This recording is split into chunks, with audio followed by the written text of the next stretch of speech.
Vous, Charlotte, en revanche, vous êtes rapprochée à nouveau de vos parents, alors que vous étiez très éloignée d'eux quand vous étiez adolescente. Vous le disiez il y a un instant, vous avez accepté toutes les deux d'en parler ensemble avec vos parents devant nos caméras. C'est un reportage d'Amel Sitaï, de Julien Navarro et d'Olivier Martinet.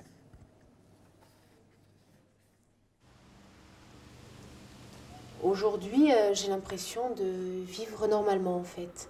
J'ai une maison, je me sens bien dedans, j'ai un travail, j'ai un mari, je me suis mariée il n'y a pas longtemps et ça veut dire que j'ai réussi quelque chose, que j'ai reconstruit quelque chose ou que j'ai construit quelque chose. Et puis il y a mon bébé que j'attends. Ça, c'est pareil, c'est des choses que j'aurais jamais espérées pour moi et je crois que je me l'interdisais, le bonheur d'ailleurs.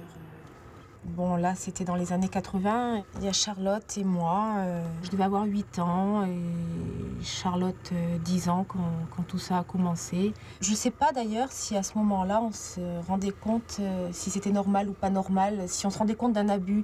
J'aimais pas ce que je vivais, mais je ne savais pas du tout si tous les autres enfants vivaient ça ou pas. J'avais pas de repère en fait, de toute façon. Donc on était dans l'attente, je crois, avec Charlotte. Toute ma vie aujourd'hui est figée par des tas d'obsessions. Et en fait, ces obsessions, c'est les boutons, c'est les trous. Là, par exemple, cette chemise. Ici, aujourd'hui, vous voyez, elle a un trou. Il y a 2 ans, peut-être, j'aurais fait ça.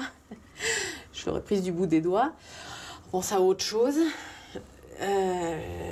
Voilà, je serais vite descendue dans la poubelle de l'immeuble. J'aurais jeté ça furieusement. Je serais remontée en courant, je me serais lavé les mains, j'aurais pris mon sac, je serais allée faire un tour. Ça m'aurait mis dans un état terrible d'imaginer que quelqu'un ait pu forcer ce vêtement.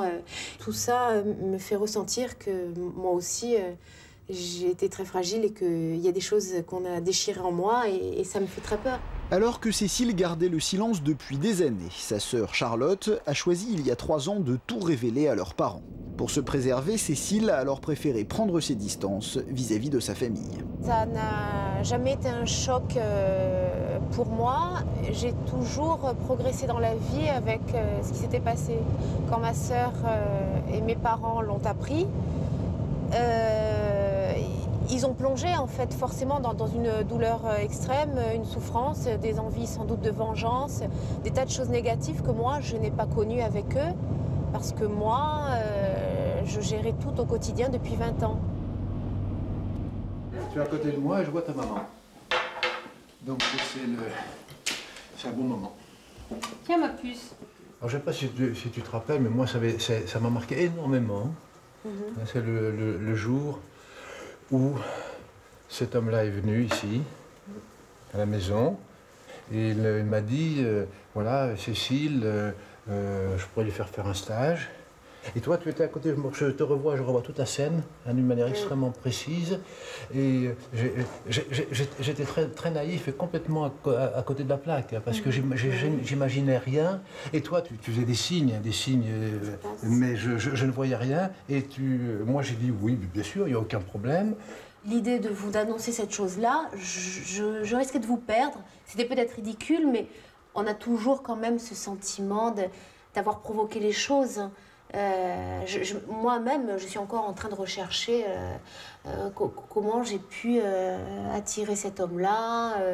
Vous vous sentiez coupable? Il y avait un certain côté, oui, je me sentais coupable. À chaque fois, je me disais, mais il y a bien un jour où ils vont se rendre compte que tout ça, en fait, c'est arrivé, que je souffre énormément et qu'il y a une cause et que c'est cet homme-là. Et tous les signes que j'ai envoyés qui n'ont jamais été entendus, je me disais, mais là, c'est flagrant. Et j'attendais encore un miracle qui n'est pas venu. Et les parents de Cécile n'ont ouvert les yeux qu'il y a 3 ans lorsque Charlotte, leur fille aînée, a rompu le silence. Loin de les rapprocher, cette révélation a creusé un fossé entre les 2 sœurs. Dans ce sens-là, c'est étonnant quand même. Salut. J'ai l'impression que je te fais souffrir énormément, sans le vouloir. Mais c'est ce que j'ai ressenti à partir du moment où tu as fait éclater cette histoire au grand jour.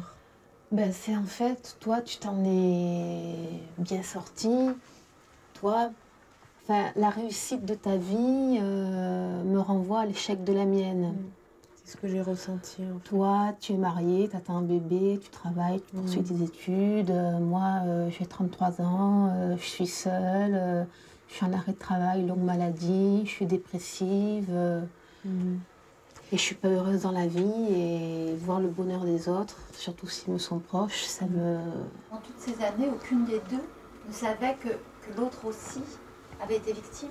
J'avais un doute, je ne savais pas. On ne dormait pas dans la même chambre, toutes les deux, et je ne savais pas. Mais je crois que je préférais rester dans le doute. J'étais pas persuadée que rien n'était arrivé. Non, moi j'étais persuadée, j'étais convaincue que j'étais la seule, qu'il n'était rien arrivé. En fait, c'est moi qui ai été le détonateur de tout. Et ça a chamboulé toute la famille, quoi. Pour Jean-Claude, aider Charlotte à se rétablir est une véritable mission. Depuis le début de sa dépression, il s'est investi dans la reconstruction de sa fille. Je crois qu'il y a eu beaucoup d'années perdues.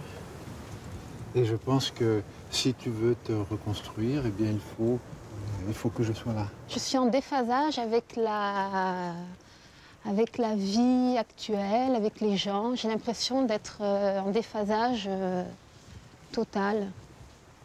C'est vrai que Charlotte, actuellement, elle vit chez elle, ne sort pas. Elle est mieux, elle ne sort pas. Mais il faut dire aussi que ça fait depuis 3 ans, elle est en dépression, et que 3 ans pour elle, c'est une éternité. C'est vrai que ça doit être très long.